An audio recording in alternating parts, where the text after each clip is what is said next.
Cool. Okay, so some logistics. This talk is supposed to take about 50 minutes. I was thinking we'd take 2 breaks in between for like a couple minutes to answer questions and just to take a break. And at the end, we'll have more questions. Um, also, feel free to ask during. Uh, this talk assumes just a basic understanding of JavaScript and front-end development. And its aim is to kind of scratch the surface of Angular and give you the tools to learn more about it. Who am I? I'm Jeff Carpenter. I work at Bloodhound. We make a sales lead collecting app for scanning business cards and badges at conferences. And I work on the web dashboard that all your leads go into, which uses Angular, of course. If you want to reach out to me, I'm jcarp on Twitter or hi@jeff.is. And if you want to view this talk afterward, it's at this link, Jeff Carp, or not afterward, during as well, Jeff Carp /AngularJS-talk. The style of this talk will be sort of like, we'll write what we want to happen, and then we will implement it in, sort of do the implementation and explain what's happening. I know in the description of this talk, it said we go over testing. In the interest of time, we won't have time for that, but I'm going to include some links that you can go to find out about testing. And there's more links and full-length explanations in the repo. Yeah, obviously, audience participation is encouraged. We can treat this like sort of a pair programming session if you want to. Yeah, so let's get started. Did you hear a cat cafe is coming to San Francisco? And we all know that herding cats is sort of like herding cats. So yeah, let's make a cat cafe management app. So variable names are always better when they're crowdsourced. So let's get some Mad Libs. First, I need a noun. Hornet? Yeah. Okay. Adjective? Fast. Percentage? 3%, and then a dollar amount. 807. It's very specific. Okay, cool. All right, let's get started with index.html. I'm going to paste this HTML tag and head in. Here we go. Is that big enough? It's probably not big enough. Let me make this bigger. Yeah, is there a way to make this brighter? Shut the lights off. Let's see if I can. Oh, nice, nice. Okay, cool. So this is going to be called the Fast Hornet Cat Cafe.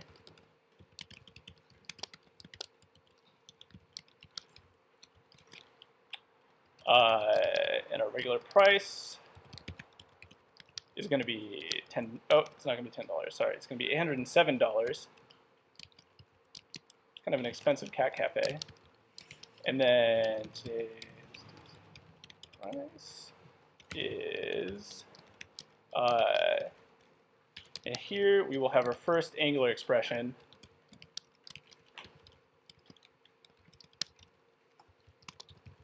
Which will consist of the discounted price. So we have a dollar sign for our price, and then inside, this is our first Angular expression. So in here, we can evaluate anything that's sort of like JavaScript, and it'll interpret it that way. So we'll do our price, 807, times our discount, which is 0.03 for 3%.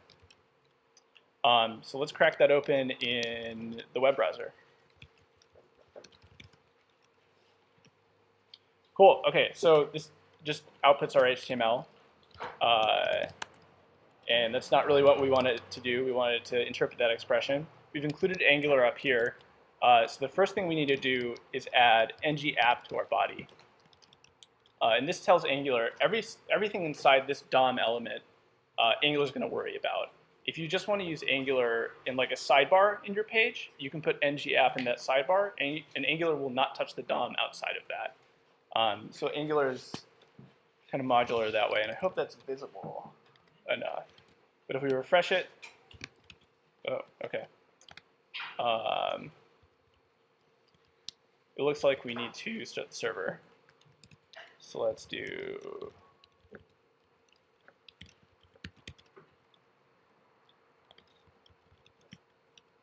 So I'm going to serve this page with this bash alias command that I've written. Not written, but taken. And it's, if you want to use it, it's this command, python-m simple HTTP server, and then the port number 5000. And that's also in the notes, I believe. Cool. So now that we see our discounted price is being calculated correctly, we've used our first Angular directive, ng-app, and our first Angular expression in these handlebars.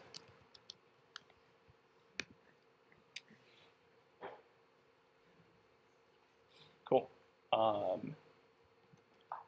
So yeah, obviously hard coding stuff in the template, as we all know, is not great. So let's put our discount into a variable. I have a question. Yeah. Do you have to add, if you add ng-app to your body, it'll just go through the entire body and do Angular magic to everything inside the curly braces? Yeah. Yeah. Are you asking if it's like recursive, sort of? Well, I'm asking, if you add ng, would I have to, if I didn't put it in body, would I have to put it like in every tag? Like if I didn't put it in the body ng-app, would I have to put it in h3 ng-app? Like I could put it anywhere I wanted, or? No, you only have to put it on the top element that your Angular app is attached to. Woo.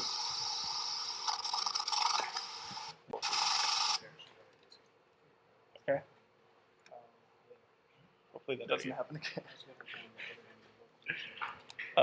Cool. All right. Well, yeah, let's go on. So we're using this variable.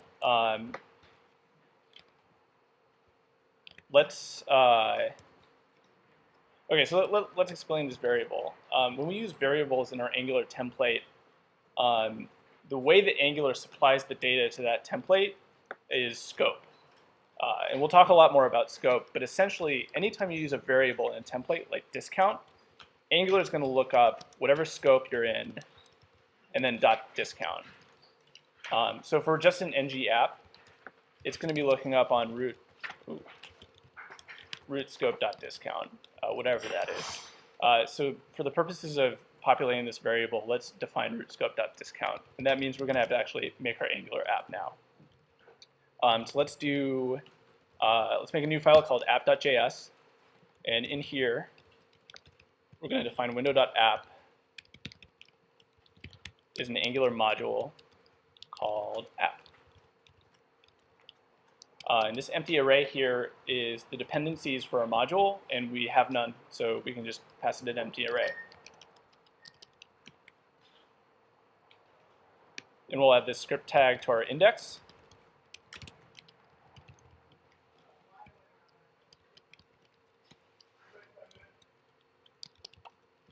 So now our Angular app is included. And now we have to tell ng-app the name of the global variable that our app is residing in, which is just app.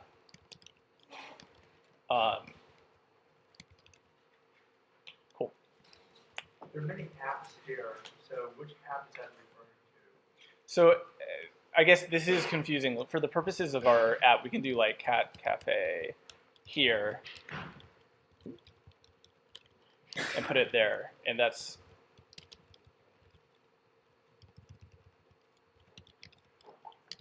so what this is referring to, this ng-app, is referring to this module name here. But usually when I've seen it, they're both the same name. I'm just going to rename these as app.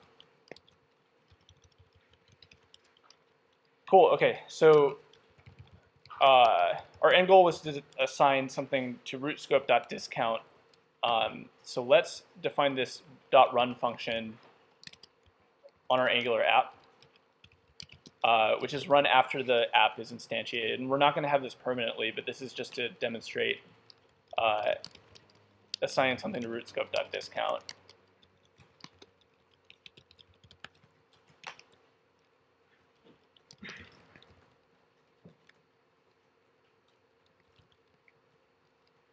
Cool. If we go back to our page, ooh, oh no. I wonder.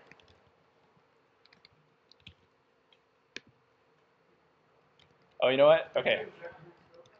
True. Thank you. Ooh, okay. So root scope is injected into here, and dependency injection is something we'll get to in a sec. But we inject root scope into here. Discount is an attribute that's defined, and it works. What is the thing you did in the parameter?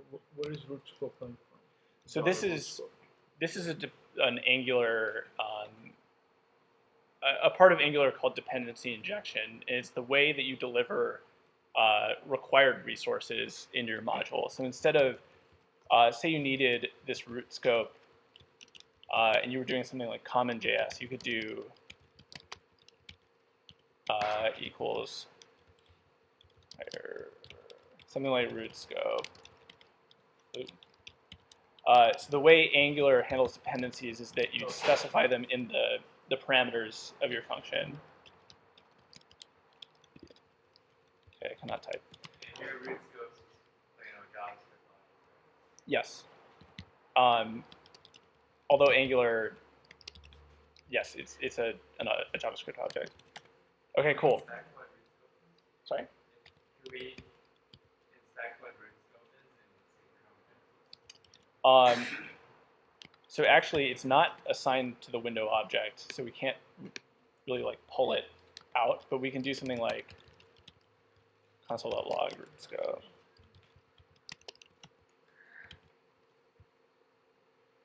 And so it is a JavaScript object, but Angular assigns a lot of other Angular helpers to it.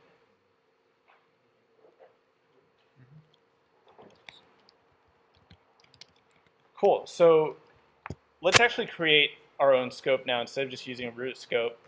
And we'll do that by defining an actual controller. So to do this, let's create a div, and we'll use this directive called ngController. And what ngController does is, among other things, it assigns a scope that's only visible to inside the controller, and it allows you to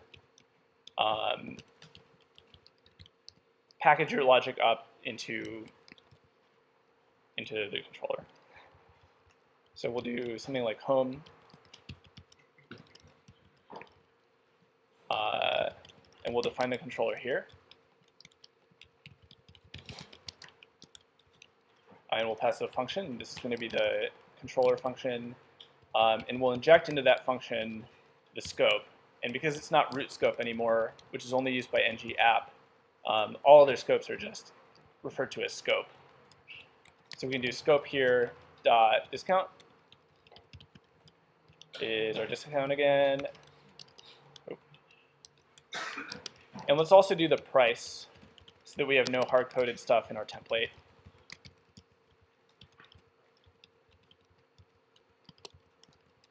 And we'll put all the prices in Angular in an Angular expression too.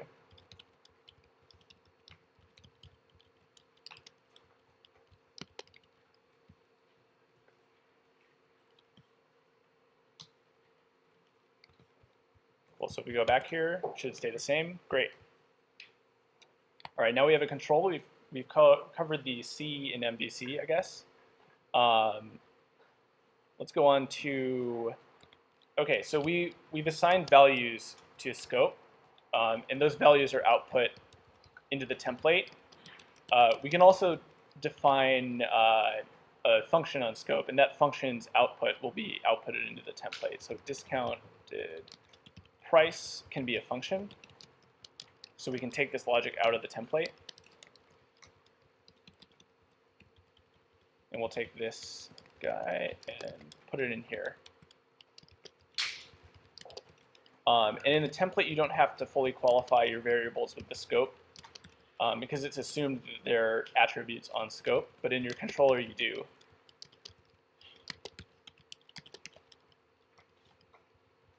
So we can do something like that. And put the output of our function discounted price right there.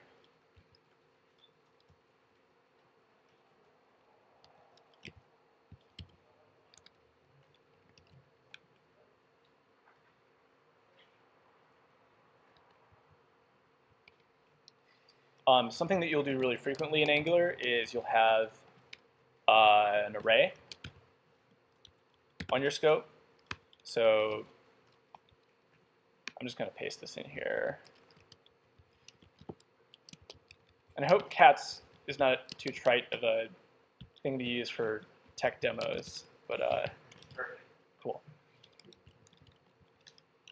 And when you're dealing with arrays on your scope, what you're going to want to use in your template is something called ngRepeat, which is sort of like a for each loop in Angular. But what it does is if you do something like cat in cats, it'll repeat as you would expect for each cat in cats, and it'll copy this element for each of those elements. And the variable cat in here will refer to the current cat that it's repeating over.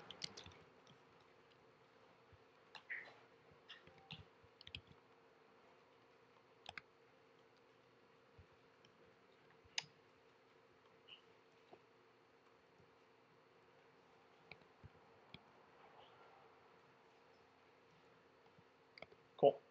So I'm going to spruce up the CSS now with some simple styles. I think we can probably break here if you want to, if anybody has any questions, or I'll just copy and paste styles and we'll keep going. On the repeat part? Yep.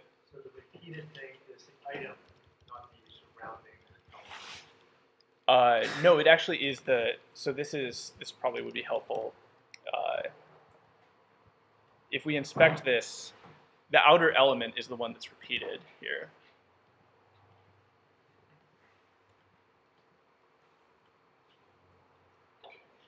Does that answer your question? Yep. Okay.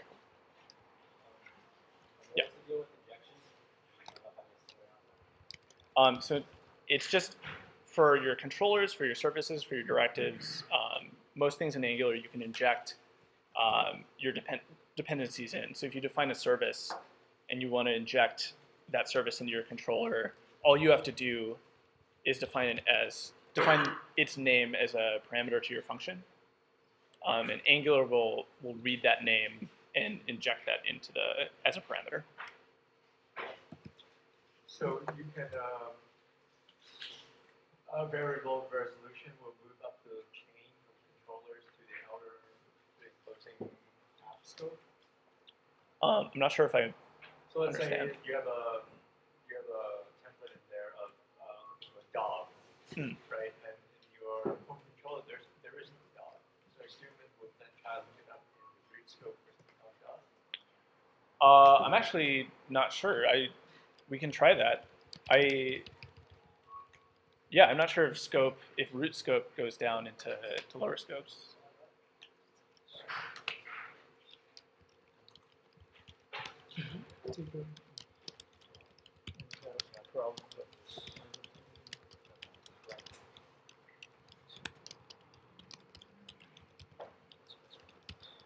Yeah, it does. Oh, cool. Okay.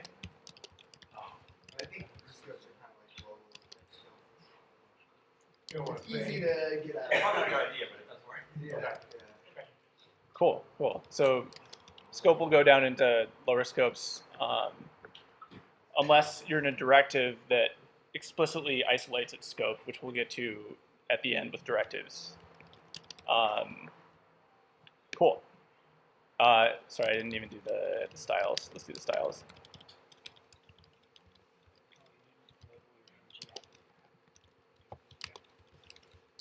Well, this class to cat. Actually, this is just cat.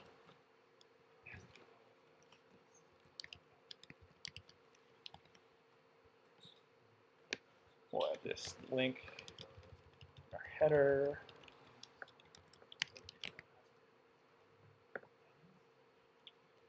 Cool. I'm going to put just stock photo of a cat with every cat, so we can see it. Oh, yeah. Okay, we can see this repeating.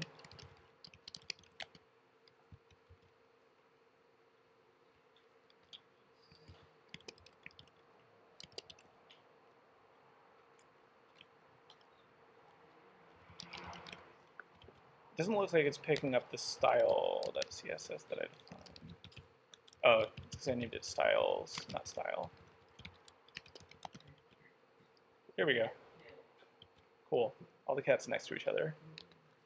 Oh, you know what? I also needed to put this container ID on here because I defined a bunch of styles on there. Okay, we're all good now. Okay, awesome. One of the tools that you can use, which I've heard is now maybe frowned upon, but still works, is this thing called AngularJS Batarang. I think that's the reference to the Batman Batarang. But what you can do, something awesome you can do is inspect the scope of a current controller. In here, this is our root scope. This is our controller scope, which will see the things we defined. And then each of these scopes is one of the ng repeats that we're using down here, which also define their own scopes. But I guess as we saw before, scopes get inherited into lower scopes. Why is it what? Sorry? Yeah. Oh, front. So I posted this. I posted this on Reddit yesterday, and somebody said that AngularJS Batarang is not going to work in the upcoming versions of Angular. So it works right now, but according to Reddit, it's not going to. Which is a reliable source, as we all know. Cool. Okay. So we have one page. That's awesome. Let's make another page for ordering drinks. So originally, routing was built into Angular. Now it is not part of Angular. You have to require this other module called Angular Route. And we'll put this right below our Angular tag here.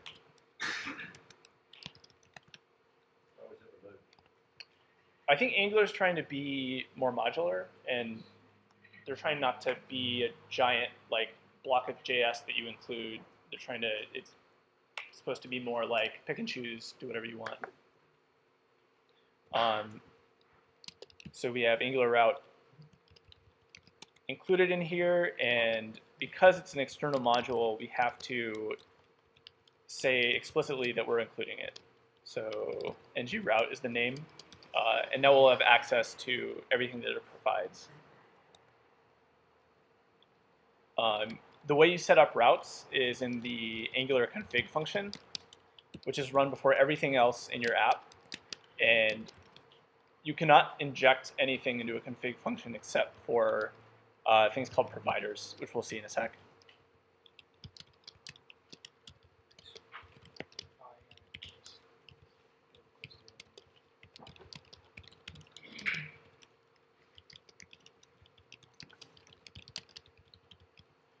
This first thing that I'm going to do is setting HTML5 mode to true. If we don't set this, Angular is going to prefix all of our routes with a hash bang. So like orders, something like that.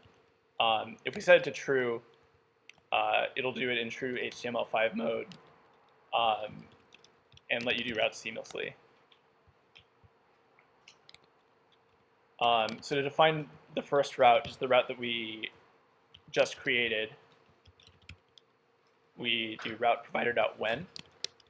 And when is a chainable function, and we'll chain it in a second. But right now, we'll just do our first route.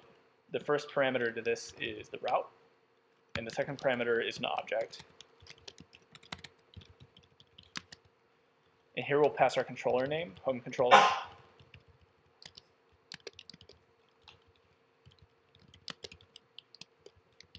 And the URL of the template that we're using. And right now we don't have a home.html, so let's take everything in our home controller here. It's kind of messy right now, and put it into a new file called home.html.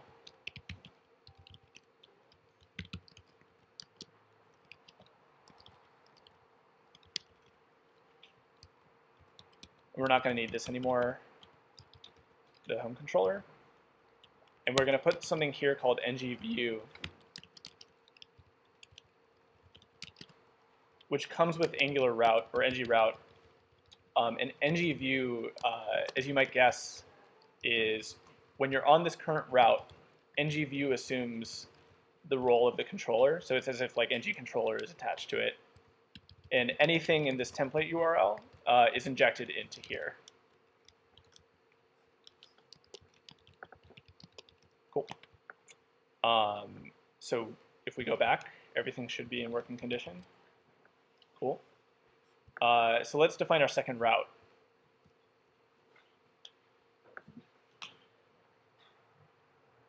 Cool. We'll define orders in our app.js. So I'm just going to copy this and make the route orders. We'll just have orders controller, and we'll have orders.html.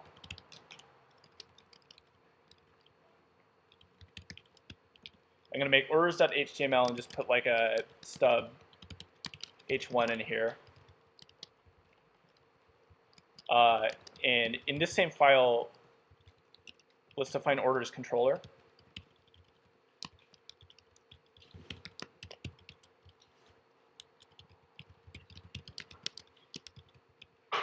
We'll pass scope into it again.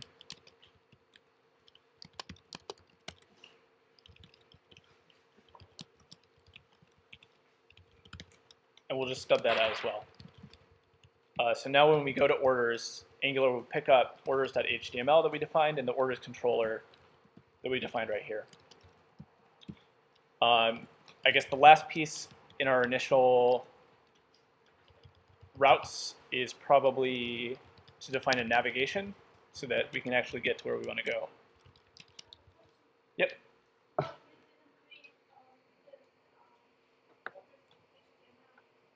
Oh. I created a stub file here that just has the h1 in here.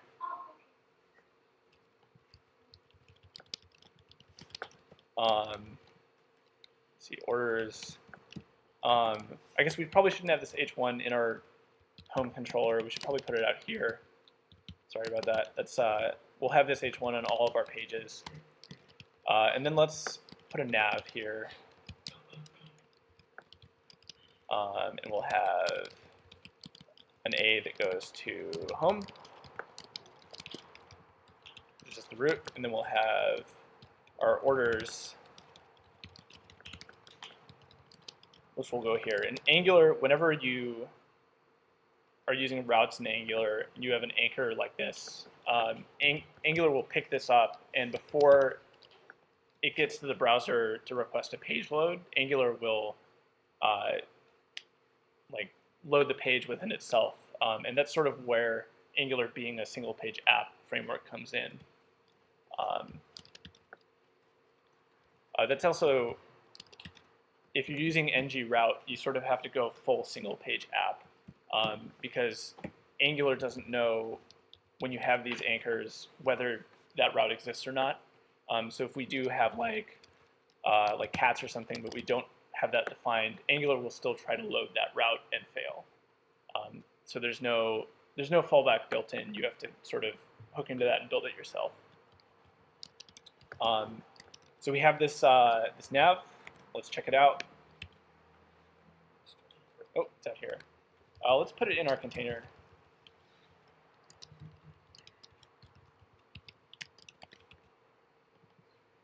Cool. There's our orders.html with just the h1 and our homepage. Cool. Let's go to orders. Okay, so we've done the V and the C. Let's do the M in MVC. And I know Angular might not be fully MVC. There might be other letters trying to get into that acronym, but for the sake of simplicity, I just consider it MVC. So let's do M. We'll do, instead of like what we did, close this. Instead of doing this scope.cats, let's actually put it into a model where the data belongs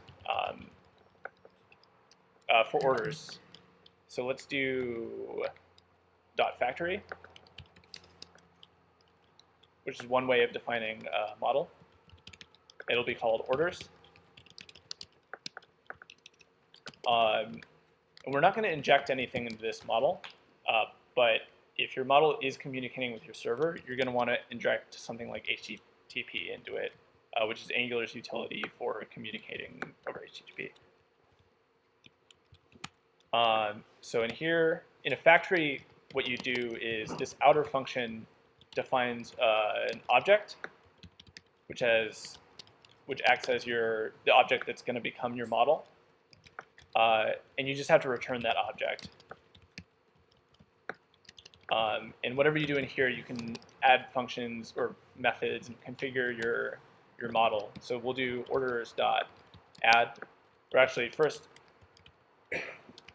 let's set up our internal state. So orders is just an empty array. Well, actually, let's add an order in there so we see something when we put it in the template. So we'll make orders.add a function that takes an order. And this will just do orders.push order. And we'll do another method, orders.all, which we're about to use. And that'll just return all of our orders.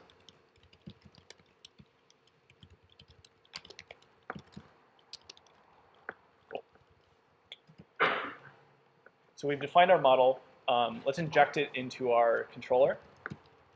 So we've defined the orders model is being named that. We can use that name up in our orders controller and inject that model in. So we can do something like that. And Angular will pick that up and inject whatever object we define down here into our controller. Sorry? Oh, what is? The factory. Oh, a factory. Okay, so a factory is a way of creating models. And I'm guessing it's sort of like the factory pattern where you have this function in the outer, you pass it this function sets up an object that's returned. And the object that's returned here is the model that you can inject. Hopefully that's a better explanation.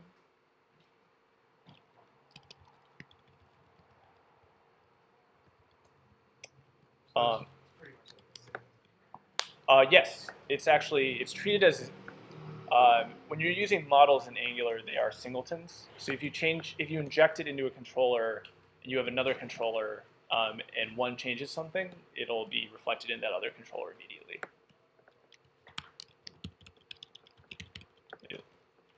Okay, so in our orders controller, let's have scope.orders. And we'll use orders.all to return all of our orders. And then we'll open orders.html and just do the same thing that we did with the ng repeat before.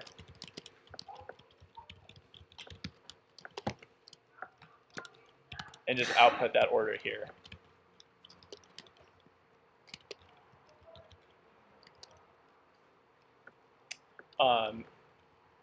So since we already started with latte in our orders, it should show up on our orders page. Ooh, okay. What kind of stuff do you put in? Like what other do you put in any other kind of search parameter in there? To which? Like the first order or To all? well, so like an ng repeat, sorry, Mm. HTML. Is there what other is that a powerful thing you can do there? Or is that something you can do? So for energy repeat, When can you access the iteration count? Yeah. I mean, well, is that the question then? Is it, For Alex's question, you can access the iteration count with index. what is index? Index is a variable that's available to you inside an ng repeat. It'll just be the Is it index. like I? Yeah, exactly. Well, yeah. But I don't know if that answers your question. I'm wondering, like, could I get like the third order if I wanted to? I guess then would you need an ng repeat for that? Couldn't you just do something like orders 3, something like that, or 2 if you're Maybe the question is, can you do order in order square, order less than 5, or order so to use it in a more powerful way, right? Yeah. What you can do with ng repeats is that if you want to modify the array before it's passed into this ng repeat, you can use a filter, which we'll get to in a bit. But essentially, filters are kind of like a modifier for your directives. So what you can do is like you can define a filter that's like third, and that'll be a function that takes in an array and outputs the third element. Or you could do something like reverse, which will just output them but reversed. Does that answer your question? Yeah. Cool. I don't think reverse is built in.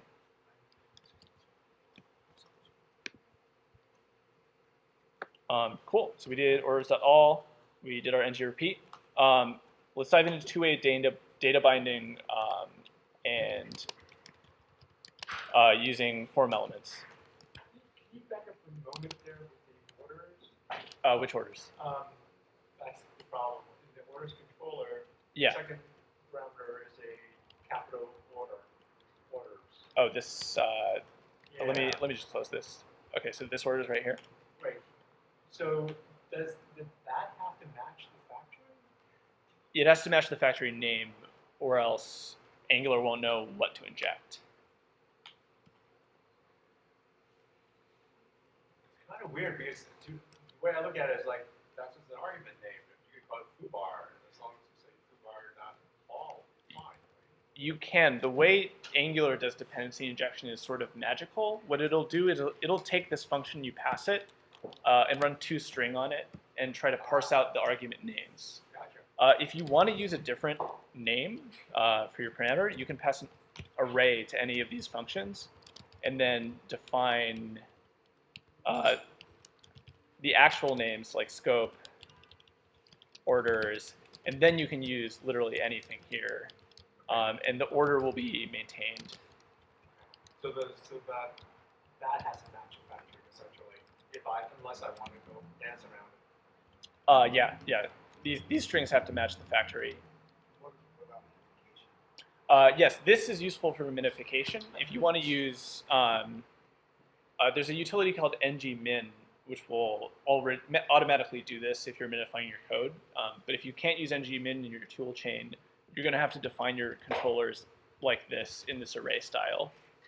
Sorry, not controllers. You're going to have to define everything that uses dependency injection with this array style.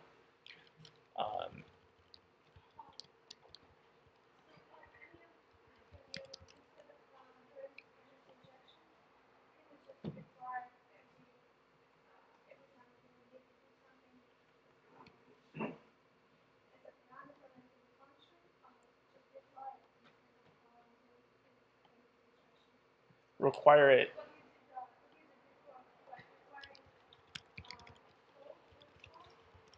Like that. So this is, you can do this if you're using a utility called Browserify. This utility, though, isn't built into the browser. So this is just Angular's way of getting around. Dependency injection is Angular's sort of module system. There are others like Browserify that allows you to use require. And at Bloodhound, we actually use both, just because that's the way it worked out. So let's go back to what we had before. Okay, cool. Let's do two-way binding. Okay, so usually to add something, the general goal here for this segment is we're going to add something into our orders using .add. So to start out, we're going to have this new order, which is just going to be a string. And in our template, the orders.html, we're going to define this input.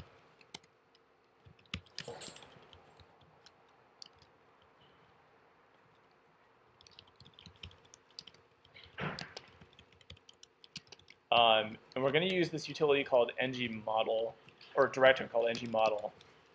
And in ngModel, you place a variable that's on your scope, like new order. And like one-way binding, anything in this controller, this empty string now, will be reflected in the template. But because we're using ngModel, which allows you to do two-way binding, any change in the template will go back and change the controller. So if I put if you type something in this input, it'll be reflected in here. So let's test that out with the AngularJS battering. Oh, it had to reload itself. Okay, so this is our controller scope here. We see the order is latte and the new order is blank. If we start typing in here, it'll be reflected on this scope object, the one we defined up here. So I guess the next thing that we need to do is have a button that calls a function on our scope to let it know that we're ready to put that string that we've populated into the orders model.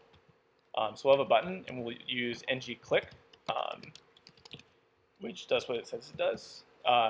And you pass a function to ngClick or an expression, and when it's clicked, it'll evaluate that. So we'll do place order as our function, which is referring to something on our scope, which we'll define scope.placeOrder. Cool. And what placeOrder is going to do is it's going to call the model function add, and then it's going to reset new order back to a blank object. So let's just copy that in, and then we'll call, or first we'll call orders.add, and we'll pass it new order. I'll space this out a little bit.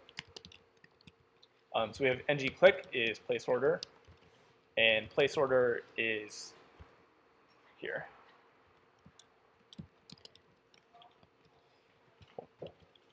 So let's try that out. Oh, you know what? Need to have some text. Okay. Let's give that another go. Orders.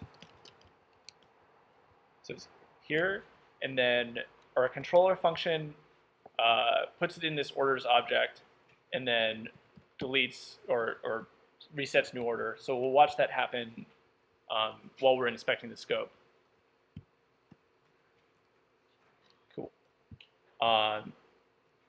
So I'm going to add this to our styles.css so that the input spans the entire width, so it looks nicer.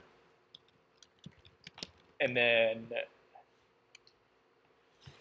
we're going to turn this form into a real form, so we get a couple more utilities, which I'll talk about in a sec. So let's put all this into a form tag.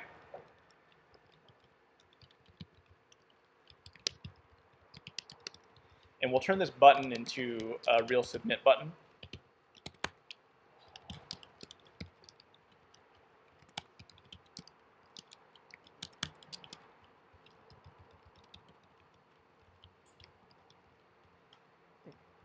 We want this whole ngClick. Actually, sorry, we don't even need ngClick now.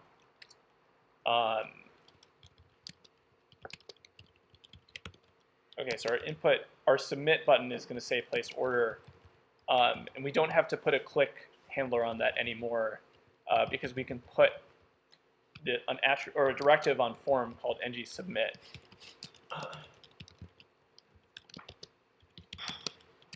And this allows us to, if we have a submit button, when it's clicked, it'll submit the form. And also, if you're focused on a form element, if you press enter, it'll also submit the form then. So it gives us that too.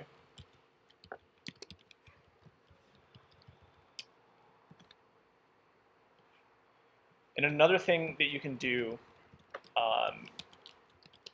when these are in a real form is you can use Angular's built-in validation methods. So you can do something like ng min length is 3 because we don't want any short orders here. And then this will be reflected on a scope variable that we'll define.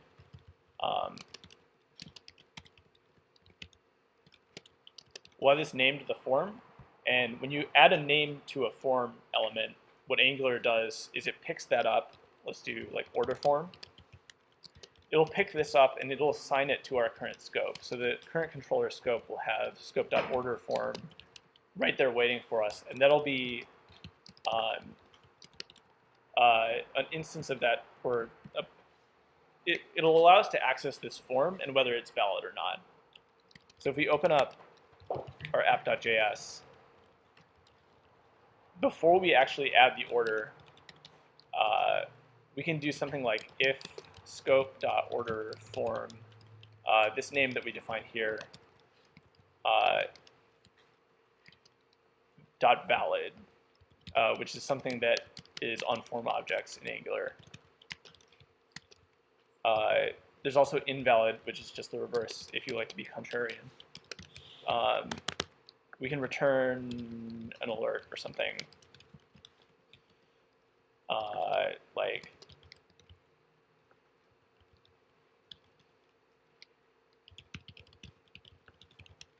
something like that. Cool.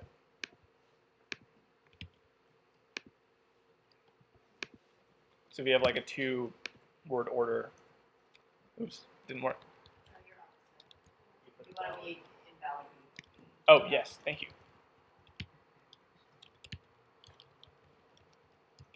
There we go. Okay. Cool. So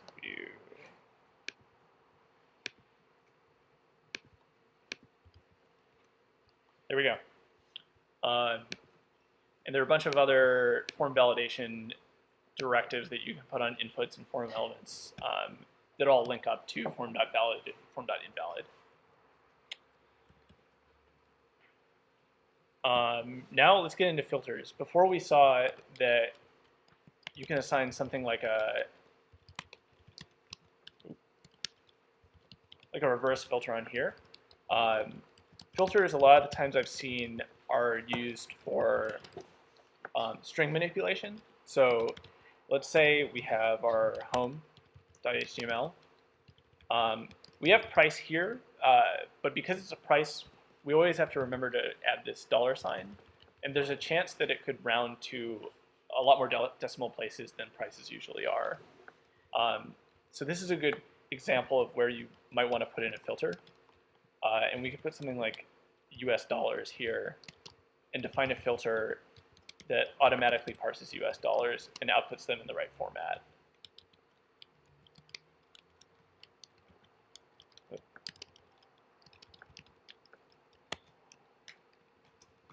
So in app.js, we can do .filter, and the same name that we used in the template. And to filter, you pass an outer function which returns an inner function, and this inner function is what this string is run through. So it takes a string and it outputs a string. What is the outer function? What do you have the outer function for? The outer function is so that you can set it up. If you just had it like this, you wouldn't, like, for example, I'm not sure if I can think of an example. So it's like a factory. The first one's run once. Yeah, The this. return function is run every time it needs to filter. Yeah, this is, as you said, it's sort of like the factory model where this outer function returns the function that you want to use. So for instance, if the filter differed based on what the window.location is, then you could return a different filter. Something like that. You could return a different filter based on what the conditions are when it's being set up. So for this, we'll just do what we said in prefix with a $, and then we'll coerce this to a number so that we can run toFixed. And this just rounds the number to two decimal places.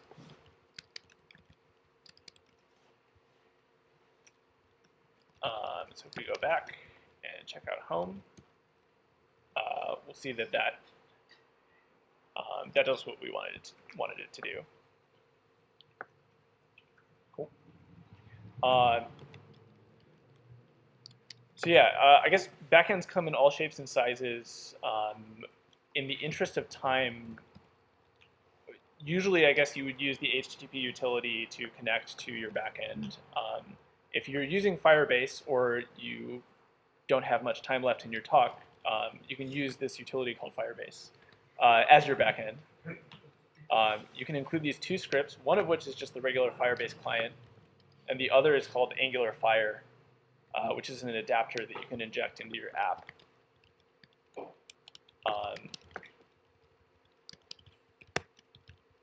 So yeah, to enable a backend / real-time communication, we can put this in here,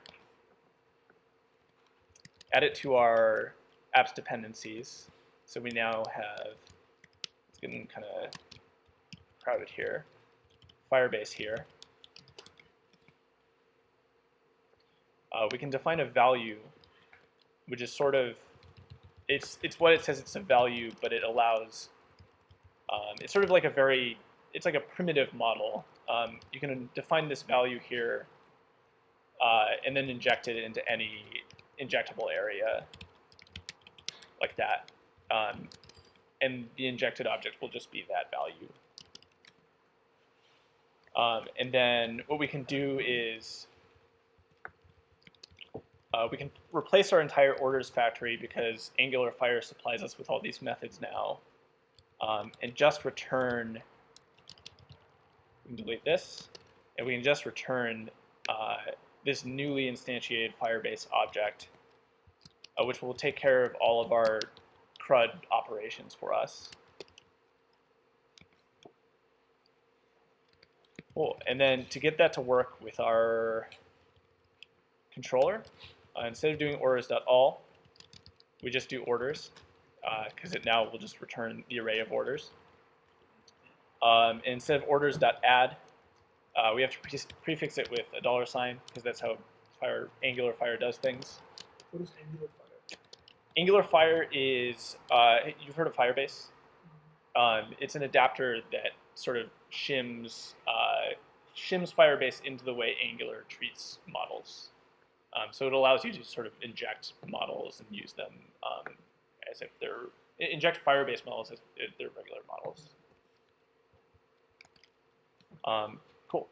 So the add function takes, because this is now an asynchronous call, it takes a callback and will null out our new order only after the callback comes back. Cool. So now that we have that in place, let's go check this out. We have more scripts now, and we can do something like, oh no. Oh, thank you. Oh, up here. Oh, into the factory. Okay, cool. Thank you. Oh. Oh, yes. Thanks again. Maybe you should be doing this talk. Well, he just talking about this injection. Okay, let's go to orders and then latte. Cool. Oh, but it's not nulling that out. this is something that I was very perplexed by when I started with Angular, and that is not well described, is that when you're dealing with callbacks, any method that's called on scope will trigger a redraw or a re-render of the template. When you're dealing with callbacks, this goes out of Angular's view, and Angular doesn't know when the callback comes back, and so it doesn't know when to re-render the template. So we have to manually re-render by calling scope.digest. And that will, the scope did change, but the template did not, because Angular didn't know to do a digest loop. So we can do something like Mocha, and it'll do the digest loop after that. And to demonstrate Angular Fire, if you also want to access this page and do the same thing,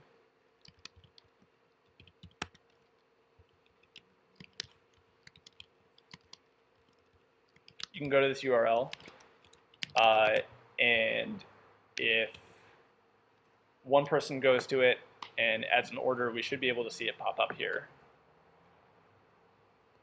if it actually does show up. Okay, cool.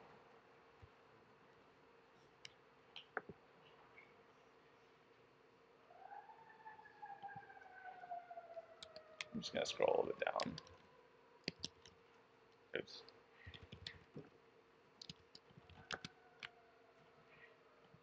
Cool. Nice. So that's what Angular Fire provides for you.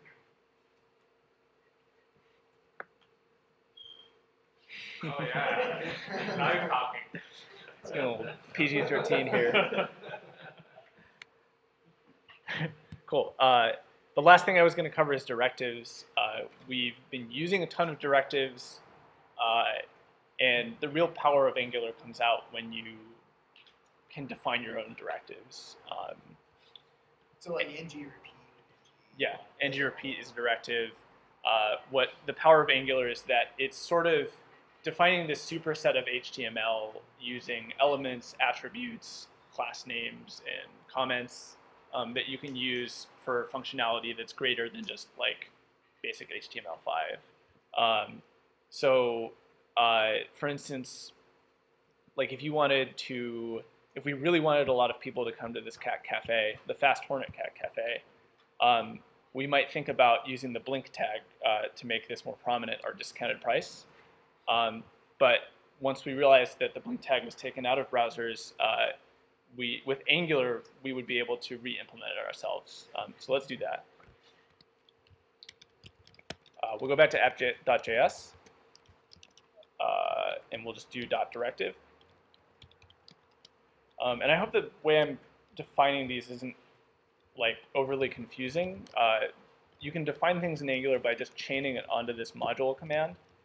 But if we wanted to do it line by line, so it's a little bit easier to like copy and paste, we can just do app.config and app.value and everything like that. Hopefully this isn't overly confusing. Okay, well, now hopefully it's a little bit less confusing. So in directives, if we really wanted to, we can inject like our orders in here, anything that we could inject before. But since Blink is pretty simple, we don't really need to do that. And a lot like the other stuff that we did, this outer function is just a setup function that's called once, and it returns our directive, which is just an object of configurations. So let's go through these configurations. Directives can come in many shapes and forms. A lot of the ones that we've seen are like, let's go to like home. ng repeat, which is a directive that comes as an attribute. Directives can also just be elements like this. They can be in classes, like that. And they can also be in comments, but classes and comments are not a very common way of using directives. But they always have ng. is that? The built-in directives are prefixed with ng. I think in the docs it says that you should prefix it with something so that it doesn't conflict with other people's directives or with HTML stuff, because it is a global namespace. So in here we'll just restrict this. You can restrict directives to only be used in certain ways, and by passing restrict with the string e in it, that means it can only be used as an element, as the true Blink tag should. Okay, let's do, next one is transclude.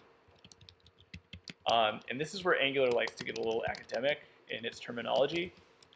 But transclude is essentially, it means if we're, let's put this here, our end goal is to have something like Blink and put something inside it. Transclude essentially means it'll take anything that was originally, any children that were originally inside this directive, and output them in the final directive's children. So it'll just take whatever's there, whatever scope it has, and then output it afterwards. Like say our Blink added another span in here, it would add a span, but preserve all the children, which is what transclude does. And that's what we'll use, because we want the stuff that we originally passed into Blink to be blinking. So transclude true. And then the next thing we need is our link function, which is called when Angular sets up the directive. And this is past the scope object, the actual element, and the attributes. We won't use these parameters though. And then, well, I guess first we need to set up our scope variable. We'll just call it visible, and this will be the data. This will control whether our directive is visible or not. And then we'll use a set interval call.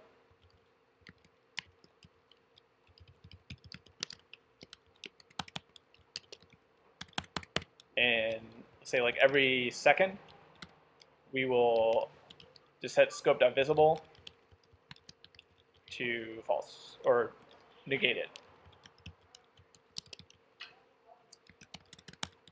And because this is a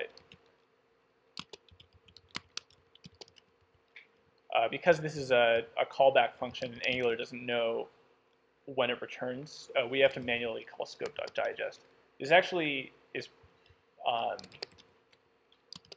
this was the original way that I was introduced to this, but Angular has a utility called interval, which wraps set interval and calls scope.digest at the end. So we can just use that.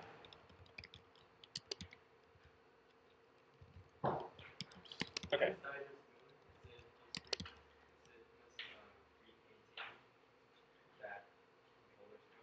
Yeah, it'll take all the current state of the controller and then render the HTML with that. Is this part of render once, or when we render as many times digest as well? Is that what you meant?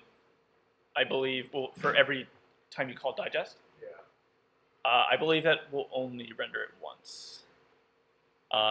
Angular has a way, or at least it's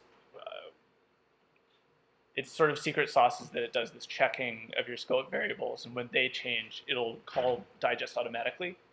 But stuff like a callback function will not trigger that digest. Cool, and then the last thing we need is the template of our Blink tag, which will just be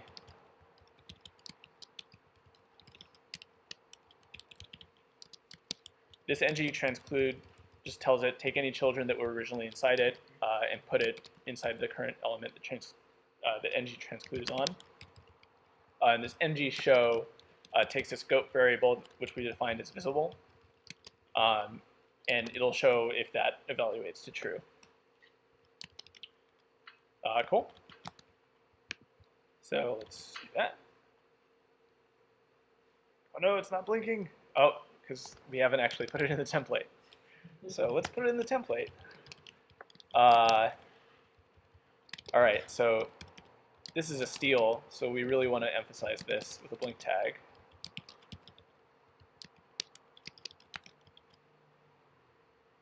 There we go.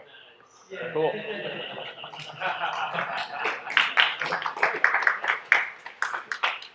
Cool. And that's about as much time as I think we have. That should be enough to sort of scratch the surface with Angular, and if you're interested in it, you can refer to this or many other awesome tutorials to learn more. Just to wrap up, what do I have to go over? Oh, Bloodhound is looking for an iOS engineer, so if you know any, let me know, or you have my contact info. And yeah, that's it. Thank you very much.